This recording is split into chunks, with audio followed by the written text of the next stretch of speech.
Tolerance, international year of டாலரன்ஸ்னு கொண்டாடினாங்க 1995 வருஷத்தை. சர்வதேச சகிப்புத்தன்மை ஆண்டு. அப்ப ரேடியோவில் ஒரு கதை சொன்னோம் அந்த சகிப்புத்தன்மை பத்தி. அது என்னன்னா அந்த டாக்டர் கதை. அந்த டாக்டர் ஒருத்தர் ரூம்ல உட்காந்துருக்காரு. ஒரு டாக்டர் ரொம்ப பிஸி டாக்டர். வெளியில வரிசையா பெஞ்சு போட்டிருக்கு. 40 பேர் உட்காந்துருக்கான் டாக்டரை பாக்குறதுக்கு கியூல. 40 பேரும் சட்டையை கட்டி சுருட்டி வச்சிருக்கான். 40 பேர் வாயில 40 தெர்மாமீட்டர் இருக்கு. எல்லாம் ஒரே வியாதிக்கா வந்திருப்பான். தெர்மாமீட்டரோட உட்காந்துருக்கான் 40 பேர். அதே தெருவில் ஒருத்தன் காலண்டர் மாட்டுறதுக்கு ஆணி அடிச்சிருக்கான். விரல் நசுக்கி போச்சு. சரி நம்ம தெரு தானே சிஸ்டர் இதுல ஏதாவது வச்சு விடுங்கன்னா நீ 41வது ஆளா உட்காரு அப்படின்னு இருக்கு அந்த நர்ஸ். சரின்னு உட்காந்துருக்கான். சட்டையை கயிட்டு இருக்கு. இல்லடா இங்க விரல் தான் சிஸ்டர். இங்க பாரு எல்லாரையும் பாரு எல்லாம் சட்டையை கயிட்டு வச்சிருக்கான். சரி நமக்கு என்னன்னு சட்டையை கயிட்டி சுருட்டி பந்து மாதிரி வச்சான். வாயை தோற அப்படின்னு திறந்தான். ஒரு தெர்மாமீட்டர் வச்சுட்டு ஓடி போச்சு. இவன் வாயில தெர்மாமீட்டர் வச்சுக்கிட்டு யோசிக்கிறான், இது எதுக்கு தெர்மாமீட்டர் வச்சாங்க, விரல் தானே நசுக்கி இருக்கிறோம், எதுக்குன்னு போனா வாயை திறக்க முடியல. சரி பக்கத்துல இருக்கிறவனை கேட்கலாம்னா அவனும் ஏதோ பேசுறதுக்கு தயாரா இருக்கான். 40 பேரும் ஏதோ 40 பேசுறதுக்கு ரெடியா இருக்கான். கண்ணு செவந்து இருக்கு, பலூன் மாதிரி உப்பி இருக்கு. எல்லாம் தெர்மாமீட்டர் வச்சுட்டு அவன் பாட்டு சகிச்சுட்டு உட்காந்துருக்கான். அவனும் ஏதோ பேசுறதுக்கு ரெடியா இருக்கான். இது என்னடா பண்றதுன்னா ஒரு 10 நிமிஷம் சகிச்சுட்டு இருந்தாங்க. அப்புறம் அந்த நர்ஸ் ஓடி வந்து எல்லா தெர்மாமீட்டரையும் எடுத்துக்கிட்டு அவங்க டெம்பரேச்சர் இதெல்லாம் குறிச்சிக்கிட்டு டாக்டர் ரூமுக்கு ஓடி போச்சு ரெஜிஸ்டர் எடுத்துட்டு. அப்புறம் இவன் ஆரம்பிச்சான். இந்த 41வது ஆள் விரல் நசுக்கிட்டானே, உலகம் ரொம்ப கெட்டு போச்சுப்பா, எதுக்கு தெர்மாமீட்டர் வச்சு பாக்குறதுன்னு ஒரு விவசாயம் எல்லாம் போச்சு. நான் விரல் நசுக்கிட்டு வந்தா இதுக்கு போய் தெர்மாமீட்டர் வச்சு பாக்குறாங்க, இது உண்டு இல்லைன்னு பாத்துற போறான், நான் விட போறது இல்லை இது ஒண்ணு கத்துறான். அப்ப இந்த 40வது ஆளை அட்வைஸ் பண்றான். இதுக்கு முந்தின நாள் இந்த பாருப்பா, இது சர்வதேச சகிப்புத்தன்மை ஆண்டு. சகிப்புத்தன்மைங்கிறது மனுஷனுக்கு வேண்டிய ஒரு முக்கியமான பண்பு, ஆன்மீகத்துல ரொம்ப அவசியம். சகிப்புத்தன்மையை நாம இது மாதிரி இடத்துலதான் வளர்த்துக்கணும். இதுக்கு நீ அவசரப்பட்டு இப்படி அசட்டுத்தனமா துள்ளாத, கொஞ்ச நேரம் மரியாதையா வாழை சுட்டிட்டு உட்கார் அப்படின்றான் அவன். அப்படி சொன்னதும் இவனுக்கு இன்னும் கோவம் வந்துட்டுது. இவ்வளவு புத்தி சொல்றடா எனக்கு, நீ எதுக்குடா வந்த அப்படின்னு கேட்டுறான். நான் தபால் கொடுக்க வந்தவையா,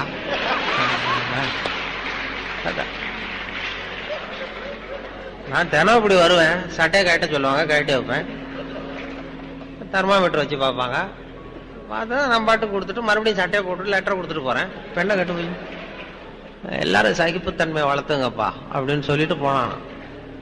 இதெல்லாம் நமக்கு ஆன்மீகத்துக்கு தேவை. சினம் தவிர்த்தல், சகிப்புத்தன்மை, இதையெல்லாம் வளர்த்துக்கணும். வளர்த்துக்கிட்டாதான் நம்ம இது பண்ணலாம். இல்லைன்னா இன்னும் அந்த கொஞ்ச நேரத்தில் உங்க சகிப்புத்தன்மைக்கும் அந்த எல்லாம் வந்துட்டு, அதான் 8:25 அவர் சொன்ன அது மாதிரி.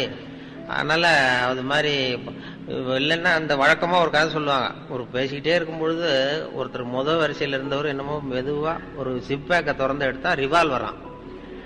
பேசணும், ஐயோ நிறுத்திட்டு, ஏன் சார் துப்பாக்கிலாம் காட்டி பயமுறுத்துறீங்க, போதும்னா நிறுத்திட்டு போறேன் அப்படின்னு. அப்பா அவர் சொன்னா, ஐயோ நிறுத்தாதீங்க சார், நீங்க பாட்டு பேசுங்க சார், இது வந்து உங்களை சுடுறதுக்கு இல்லை சார், உங்களை இங்க அழைச்சிட்டு வந்தவரை சுடுறதுக்கு. அப்படின்னா என்ன, அழைச்சிட்டு வந்தவர் டாக்டர் இதை பக்கத்துல தான் இருக்கார். அவருடைய பாதுகாப்பும் ரொம்ப முக்கியம்ங்கிறதுனால அவருடைய பாதுகாப்பும் ரொம்ப முக்கியம். ஒருத்தர் இருந்தானா நம்ம மாதிரி ஒரு ஆளு, நேரா ஒரு சைக்கியாட்ரிஸ்ட் கிட்ட போனான், மனோதத்துவ டாக்டர் கிட்ட. சார் நான் ஒரு முக்கியமான ஒரு கேஸ் உங்ககிட்ட வந்திருக்கேன்றான். அவரு மனோதத்துவ டாக்டர், என்னடா உனக்கு கேஸ்னா, நான் செத்து போயிட்டேன் சார் அப்படின்றான். மனோதத்துவ டாக்டர் கிட்ட நான் செத்து போயிட்டேன் டாக்டர் அப்படின்னு தான் அவன் புரிஞ்சுக்கிட்டார். இது நம்ம கிட்ட வர்ற கேஸ் தான் இது. நீ இல்லடா நீ உயிரோட இருக்கப்பா அப்படின்னு இருக்காரு. இல்ல சார் உங்களுக்கு தெரியல, நான் செத்து போயிட்டேன், எனக்கு தெரியுது நல்லா அப்படின்றான். அவரு நினைச்சுட்டாரு இது வாழும்போதே செத்து போகிறதுன்னு ஒரு பெரிய தத்துவம் சொல்றாங்க. இவன் வாழும்போதே செத்து போறேன்னு சொல்றானே, செத்துட்டேங்கிறானே, இவனை எப்படியாவது சரி பண்ணணும். நம்மளை விட்டா இங்க டாக்டர் மனோதத்துவ டாக்டர் வேற யாரும் கிடையாது.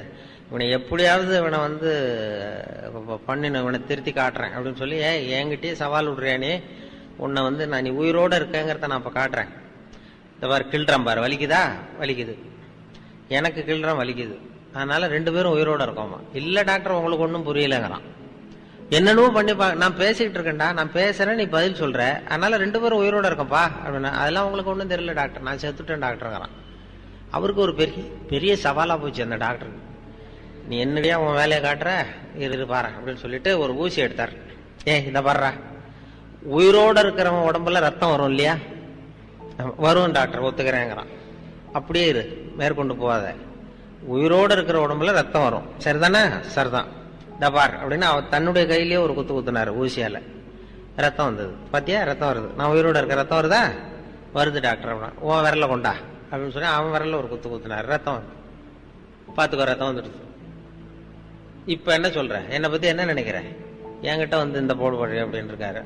அப்ப அவன் சொன்னான, உண்மையிலேயே வந்து நீங்க ரொம்ப திறமையான டாக்டர் தான் சார், ரொம்ப கெட்டிக்கார டாக்டருங்கிறத ஒத்துக்கிறேன் அப்படின்னு இருக்கான். எப்படிடா சொல்ற அப்படின்னு இருக்காரு. ஒரு செத்து போன உடம்புல இருந்தே ரத்தத்தை எடுக்கிறீங்களே அப்படின்னா, அதான் வாழும் போதே செத்து போறவன் அவன். இததான் நம்ம இந்த காலத்துல பாக்குறோம். அன்பு அதிகமா இருந்தா அது எப்படி கெடுதல் பண்ணும் அப்படிங்கிற சந்தேகம் உங்களுக்கு வரலாம். தசரதன் கதை என்னாச்சு? கைகேயி மேல வச்சு அளவு கடந்த அன்பு. ராமன் வந்து காட்டுக்கு போறாப்புல ஆயிட்டுது இல்ல. தசரதன் எப்பேற்பட்ட அரசன். விஸ்வாமித்திரர் சொல்றார், என்ன மாதிரி முனிவர்களுக்கும் தேவர்களுக்கும் ஏதாவது கஷ்டம் வந்தா முதல்ல முருகன் கிட்ட போவோம், அப்புறம் பரமசிவனை போய் பார்ப்போம், அதுக்கப்புறம் திருமால் கிட்ட போவோம், அப்புறம் பிரம்மன் இந்திரன் இவங்களெல்லாம் போய் பார்ப்போம், இவங்களால எல்லாம் முடியலன்னா கடைசியில் அயோத்திக்கு வருவோங்கிறார். உன்னை விட்டா வேற கதி உண்டோ அப்படின்னு தசரதனை பார்த்து விஸ்வாமித்திரரே சொல்றார். அப்பேற்பட்ட அரசன் தசரதன் கைகேயி காலில் வந்து விழறான். உன் பாதங்களை தொட்டு கெஞ்சி கேட்டுக்கிறேன், ராமனை காட்டுக்கு அனுப்பாதேங்கிறான். தசரதனுடைய இந்த நிலைமைக்கு என்ன காரணம்? அவன் கைகேயி மேல வச்ச அளவு கடந்த அன்புதான் காரணம். இப்ப சொல்லுங்க, அன்பா இருந்தாலும் அது அளவுக்கு மீறி போனா கெடுதல் பண்ணுமா பண்ணாதா? அது மட்டும் இல்ல, அளவு கடந்த அன்பு நீதிக்கும் நியாயத்துக்கும் புறம்பான காரியங்களையும் செய்ய வச்சிரும். தசரதன் வந்து மிகச்சிறந்த நீதிமான், தர்மத்துக்கு விரோதமா ஒரு காரியமும் செய்யாதவன். அப்பேற்பட்டவன் தன்னுடைய மனைவியை பார்த்து என்ன சொல்றான் தெரியுமா? உனக்காக நான் என்ன செய்யணும் சொல்லு, செய்யறேன். ஒரு குற்றமும் செய்யாத ஒருத்தனை கொல்லணுமா கொல்றேன். மரண தண்டனை விதிக்கப்பட்ட ஒருத்தனை விடுதலை செய்ய சொல்றியா செய்யறேன். எந்த பிச்சைக்காரனையாவது கோடீஸ்வரனாக சொல்றியா ஆக்குறேன், அல்லது கோடீஸ்வரனை வந்து பிச்சைக்காரன் ஆக்கணுமா ஆக்குறேன் அப்படிங்கிறான். நீதிக்கு விரோதமான இந்த பாவங்களை செய்யறதுக்கு அப்பேற்பட்ட அரசன் வந்து எப்படி துணிஞ்சான்? மனைவி பேர்ல வச்ச அளவு கடந்த அன்புதான் காரணம். திரிசூலம், வஜ்ராயுதம், வாள் இதுகளால தாக்கப்பட்டா கூட அதையெல்லாம் கொஞ்சம் கூட லட்சியம் பண்ணாத ஒருத்தன் காமதேவனுடைய மலர் அம்புகள் தாக்குனா அதை அவனால தாக்கு பிடிக்க முடியல, விழுந்துடுறான். காமதேவனுக்குள்ள மகிமையே அதுதாங்கிறார் துளசிதாசர். அதனாலதான் பெரியவங்கள்லாம் என்ன சொல்றாங்கன்னா, எதையும் அளவுக்கு மீறி செய்யாதேங்கிறாங்க. அப்பா, அம்மா, மனைவி, மக்கள் எல்லார் பேர்லயும் அன்பு அவசியம்தான். ஆனா அந்த அன்பு அறிவுக்கு புறம்பா இருக்கக்கூடாது, அளவுக்கு மீறி இருக்கக்கூடாது. அப்பதான் வாழ்க்கை சுகமா இருக்கும். இல்லைன்னா அவஸ்தை தான். அளவுக்கு மீறின அன்புங்கிறது புரியுது, அது சரி. அறிவுக்கு புறம்பான அன்புங்கிறது எப்படி? ஒரு தாய்க்கு வந்து ஜலதோஷம் அல்லது ஏதோ ஒரு தொற்று நோயின்னு வச்சுங்களேன். அந்த அம்மாவுக்கு தன்னுடைய குழந்தை பேர்ல அளவு கடந்த அன்பு. தனக்கு நோய் இருக்கு, அது அடுத்தவங்களுக்கு தொற்றக்கூடியது அப்படின்னு தெரிஞ்சிருந்தோம் அன்பை காட்டுறதுக்காக அந்த குழந்தைக்கு முத்தம் கொடுக்குறேன்னு தூக்கி வச்சுக்கிட்டு கொஞ்சம் ஆரம்பிச்சதுன்னு வச்சுங்க, அது நல்லா இருக்குமா? இதுதான் அறிவுக்கு புறம்பான அன்புங்கிறது. அது மாதிரி விலங்குகள் கிட்ட அன்பாயிருன்னு சொல்றோம்.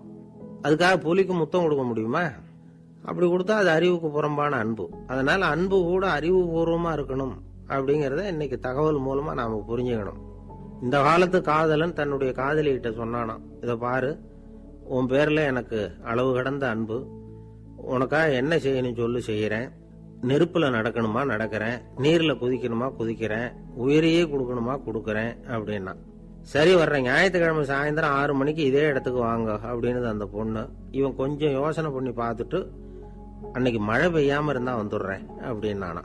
இப்ப மேல எனக்கு அளவு கடந்த அன்பு அப்படின்னு யாராவது சொன்னா அதை அலட்சியமா நினைச்சிடக்கூடாது. அது கொஞ்சம் சீரியஸான விஷயம். அளவுக்கு மிஞ்சினா எதுவுமே இடைஞ்சல் தானே. அன்பும் அப்படிதான். ஒரு பெரிய அரசன் இந்த உலகம் பூராவையும் ஆண்டுகிட்டு இருந்தான். ரொம்ப காலம் அப்படி அரசாட்சி பண்ணிட்டு இருந்தான். திடீர்னு அவனுக்கும் சில எதிரிகள் முளைச்சாங்க. அவங்க எல்லாம் ஒண்ணு சேர்ந்து இவனை தோற்கடிச்சுட்டாங்க. தோத்து போனது இவனுக்கு பயம் வந்துட்டுது, எங்க எதிரிகள் நம்ம கொண்டுடுவாங்களோ அப்படின்னு. வெளியில வந்தா தனக்கு ஆபத்துன்னு பயந்துகிட்டு யாருக்கும் தெரியாம ஒரு குகைக்குள்ள போய் பதுங்கி கிடக்குறான். நிலைமைய பாருங்க. முதல் நாள் வந்து அரண்மனையில அதிகாரம் பண்ணிக்கிட்டு இருந்தவன் மறுநாள் வந்து குகையில பயந்து போய் பதுங்கி கிடக்குறான். ராத்திரி நேரம் வந்தது, பசி வயத்தை கிள்ளுது, பிச்சை எடுத்து சாப்பிட வேண்டிய நிலைமை. பிச்சை எடுக்கிறதுக்கு பாத்திரம் வேணுமே, என்ன பண்றது அப்படின்னு அங்கேயும் இங்கேயும் பாக்குறான். ஒரு மூலையில யாரோ விட்டுட்டு போன ஒரு ஓடு கிடக்குது. அதை எடுத்துக்கிட்டு புறப்பட்டான். இருட்டுல வழி புரியல. ஏதோ ஒரு யூகத்துல காலை மெதுவா எடுத்து வச்சு நடந்து போயிட்டு இருக்கிறான். வழியில ஒரு கருப்பு நாய் படுத்து கிடந்தது.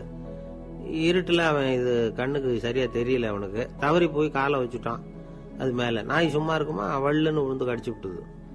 காலை பாக்குறான், காலத்தையும் நினைச்சு பாக்குறான். அரண்மனையில வீரக்கழல் அணிந்த காலை உடைய மன்னா அப்படின்னு புகழ்வாங்களே புலவர்கள்லாம், ஆனா அது இன்னைக்கு நாய் கடிச்ச காலம் ஆயிட்டுதே அப்படின்னு நினைக்கிறான். அது மட்டும் இல்ல, முன்னாடி எல்லாம் பொற்கிண்ணங்கள்ல தான் அவன் சாப்பிடுவான். ஆனா இப்போ உடைஞ்சு போன ஓட்டு, அது ஓட்டை கையில வச்சுக்கிட்டு நிக்கிறான். அதுல ஏதாவது யாராவது சாப்பாடு போடுவாங்களான்னு. முன்னாடி எல்லாம் நிறைய பேர் அரண்மனைக்கு வருவாங்க, அரசருக்கு காணிக்கைன்னு சொல்லி இவன் காலடியில கொண்டாந்து கொட்டுவாங்க. அப்போலாம் இவன் அந்த ஜனங்களுடைய முகத்தை திரும்பி கூட பாக்குறது இல்ல, ரொம்ப கர்வமா உட்கார்ந்துருப்பான். அதே ஆளு இன்னைக்கு எல்லாரு கண்ணுலயும் படுறது மாதிரி பிச்சை எடுத்துக்கிட்டு இருக்கிறான். அப்போலாம் காணிக்கைகளை தன்னுடைய கையால வாங்குறது தனக்கு கௌரவ குறைச்சல்னு நினைச்சு தன்னுடைய வேலைக்காரங்களை விட்டுதான் அதை வாங்க சொல்லுவான். இப்போ பாத்தீங்கன்னா அவனே தன் கையாலேயே பிச்சை வாங்குறான். நினைச்சு பாருங்க, அந்த மனுஷன் முத நாள் அரசன், மறுநாள் பிச்சைக்காரன். எவ்வளவு வித்தியாசம்! செல்வம் தான் இப்படி ஒரு வித்தியாசம் ஏற்படுறதுக்கு காரணம். அப்படிப்பட்ட செல்வம் வாழ்க்கையை நடத்துறதுக்கு நமக்கு தேவைதான். ஆனா அதையே நாம அடைய வேண்டிய பயனா நினைக்கிறோம் பாருங்க, அதுதான் வேடிக்கை. இத நம்மாழ்வார் அழகா ஒரு பாசுரத்துல சொல்றார். ஒரு நாயகமாய் ஓட உலகுடன் ஆண்டவர், கருணாய் கவர்ந்த காலர், சிதைகிய பானையர், பெருநாடு காண இம்மையிலே பிச்சைதாம் கொள்வர், திருநாரணன் தாழ் காலம் பெற சிந்தித்து உய்மினோ அப்படிங்கிறார் நம்மாழ்வார். இந்த காலத்திலும் ஒரு ஊர்வலம், ஒரு பெரிய மனுஷருக்கு பிறந்த நாள் விழா. அவரு குதிரை மேல ஏறி முன்னாடி போயிட்டு இருக்கிறார். அவருக்கு பின்னாடி ஒரு 100 பேர் தொண்டர்கள், அவங்க பாட்டுக்கு போறாங்க. எல்லாம் பணம் கொடுத்து ஏற்பாடு பண்ணவங்க, எல்லாம் பணம் வாங்கிட்டு பின்னாடி போயிட்டு இருக்கிறாங்க. கொஞ்ச தூரம் நடந்ததும் கால் வலிக்க ஆரம்பிச்சுட்டுது. ஒவ்வொருத்தரும் அப்படியே ஒதுங்க ஆரம்பிச்சுட்டாங்க. அதான் முன்னாடியே பணம் கிடைச்சிட்டுதே, இனிமே ஒதுங்கினா என்னன்னு ஒதுங்கிட்டாங்க. ஒரு கட்டத்துல குதிரையில போறவர் தற்செயலா திரும்பி பாக்குறாரு, பின்னாடி யாருமே இல்ல, எல்லாரும் ஓடி போயிட்டாங்க. ஒரே ஒரு ஆள் மட்டும் ரொம்ப விசுவாசமா பின்னாடி நடந்து வந்துகிட்டு இருந்தான். ஏன்பா நீ மட்டும் வந்துகிட்டு இருக்கிறிய, நீ வீட்டுக்கு போகலையான்னு கேட்டிருக்காரு அவரு. நீங்க அந்த குதிரையையும் அதுக்குள்ள வாடகை பணத்தையும் பாருங்க. அவனுக்காக இவன் அனுசரிக்க போய் இவனோட நிலைமை எப்படி ஆயிட்டுது பாருங்க. இதே மாதிரிதான் சில சடங்குகளும் சம்பிரதாயங்களும் நம்மளை கோமாளி ஆக்கி விட்டுரும். எதுவா இருந்தாலும் அதுல அறிவுபூர்வமான அணுகுமுறை அவசியம். ஒரு நர்ஸ் அவசரமா ஓடி டாக்டர் கிட்ட சொல்லிச்சான், டாக்டர் ஒரு தப்பு நடந்து போச்சு, 10ஆம் நம்பர் பெட்ல இருக்கிற பேஷண்ட்டுக்கு காலில் ஆபரேஷன் பண்றதுக்கு பதிலாக கையில ஆபரேஷன் பண்ணி விட்டீங்க. கை ஆபரேஷன் பண்ணிக்க வேண்டிய ஆள் 7ஆம் நம்பர் பெட்ல இருக்கார் அப்படின்னு தான். அதுக்கு ஒரு பதட்டப்படாம சொன்னாராம், பரவாயில்ல இவரை தூக்கி 7ஆம் நம்பர் பெட்ல போட்டுரு அப்படின்னாராம். ஒரு மாணவனை பார்த்தேன், என்ன தம்பி படிப்புலாம் எப்படி இருக்குது அப்படின்னு விசாரிச்சேன். அவன் ரொம்ப அழுத்துக்கிட்டான். நான் நல்லா தான் சார் படிக்கிறேன், இருந்தாலும் புத்தியில சரியா ஏற மாட்டேங்குது சார் அப்படின்னா. சரி, இவனு நம்ம ரகம்தான் அப்படின்னு சொல்லி முடிவு பண்ணிட்டோம். கல்வி கற்கக்கூடிய ஒரு மாணவன் சம்பந்தப்படுற புத்திகள் பல வகை. அதை பத்தி ஒரு பெரியவர் விளக்கி இருக்கிறார். மிருத்து புத்தின்னு ஒண்ணு இருக்குதான். மிருத்துன்னா மண்ணு, மண்ணால செவுறு கட்டுறோம்ல, மண் சுவர்ல ஆணி அடிக்கிறதும் சுலபம், அதை பிடுங்கி எடுக்கிறதும் சுலபம். அது மாதிரி சில பேர் குரு சொல்லி கொடுக்கறத சுலபமா கேட்டு தெரிஞ்சு வச்சுக்குவாங்க, கொஞ்ச நேரத்துல சுலபமா மறந்தும் போயிடுவாங்க. இது மிருத்து புத்தின்னு பேரு, மண் புத்தி. தாரு புத்தின்னு ஒண்ணு உண்டான். தாருன்னா மரம், அதுல பச்சை மரத்துல ஆணி அடிக்கிறது சுலபம், ஆனா அது எடுக்கிறது கஷ்டம். அது மாதிரி ஆசிரியர்கிட்ட இருந்து கேட்டதை கவனமா மனசுல பதிய வச்சுக்கிட்டு அதை மறக்காம இருக்கிறது தாரு புத்தி. பட்ட மரமா இருந்தா அதுல ஆணி அடிக்கிறதும் கஷ்டம், அடிக்கிற ஆணியும் சீக்கிரம் நழுவிடும். அது மாதிரி கேட்கிற விஷயம் மனசுல பதியறதும் கஷ்டம். அப்படியே பதிஞ்சாலும் அது நீடிச்சு இருக்கிறதும் கஷ்டம், கொஞ்ச காலத்துல மறந்துடும். இன்னொரு வகை புத்தி ஒண்ணு உண்டு, அதுக்கு பேரு சிலா புத்தின்னு பேரு. சிலான்னா கல்லு. ஒரு கருங்கல்லுல 4 துளைய போட்டு ஒரு துளையில உளிய வச்சு அடிச்சா மற்ற துளை வழியாவும் பிளந்து கல்லு 2 ஆயிடும். அது மாதிரி சந்தியான இடங்கள்ல குறிப்பா ஒரு பொருளை சொன்னா அதை வச்சுக்கிட்டு மத்ததையும் தெரிஞ்சுக்கிறது, அது சிலா புத்தின்னு பேரு. வேணு புத்தின்னா என்ன தெரியுமா? வேணும்னா மூங்கில். மூங்கில் கணுவுல ஒரு பக்கம் உளிய வச்சு அடிச்சா 2 பக்கமும் பொழந்துரும். அது மாதிரி ஒரு செய்தியை கேட்டுக்கிட்டு இருக்கிறப்பவே அதோட முன்பின் தொடர்களையும் தெரிஞ்சுக்கணும், அது வேணு புத்தி. தைல புத்தின்னு ஒண்ணு உண்டு. தைலம்ங்கிறது எண்ணெய். தண்ணியில ஒரு துளி எண்ணெயை விட்டா அது தண்ணி பூரா பரவி போடுதுல்ல. அது இப்படி பரவுறது மாதிரி ஆசிரியர் சுருக்கமா ஒரு கருத்தை சொன்னா அதை வச்சுக்கிட்டு பூரா விஷயங்களையும் தெரிஞ்சுக்கணும். அது தைல புத்தி.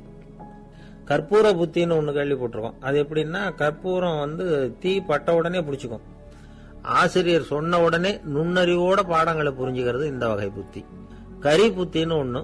அது எப்படின்னா, கரியில நெருப்பை வச்சு விசிறிய பிறகு அதுக்கப்புறம் அது கறி நெருப்பாகும். அது மாதிரி காலம்பரை சாயந்தர வேலைகள்ல ஆசிரியர் பாடம் சொல்லி கொடுப்பார்.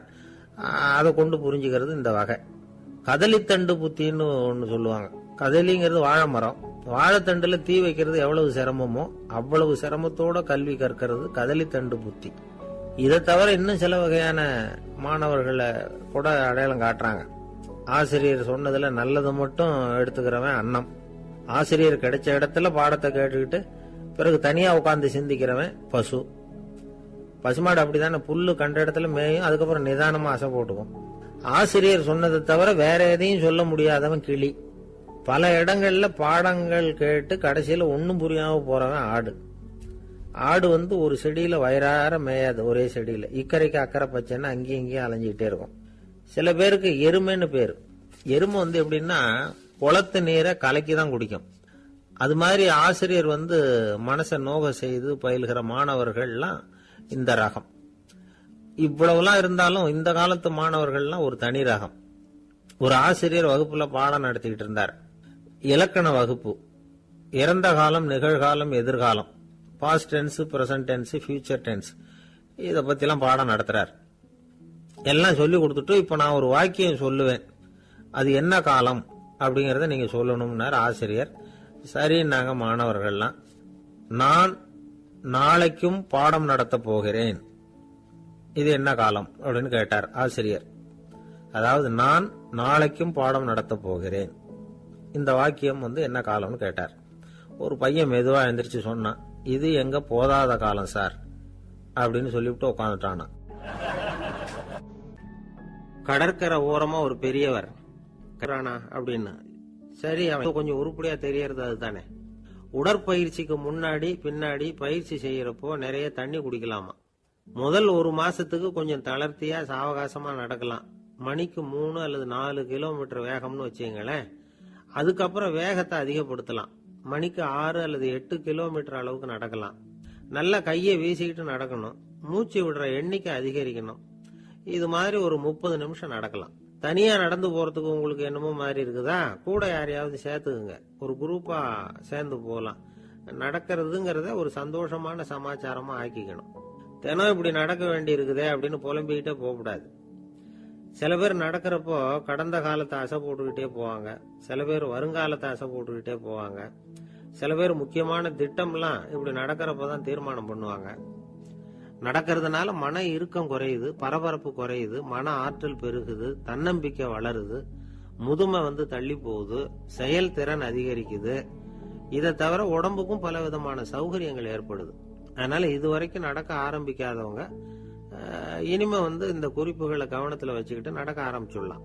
சார்லஸ் லாம்ப் அப்படின்னு ஆங்கில இலக்கிய மேதை ஒருத்தர், அவர் ஒரு தரம் உடம்பு சரியில்லைன்னு டாக்டர் கிட்ட போனாராம்.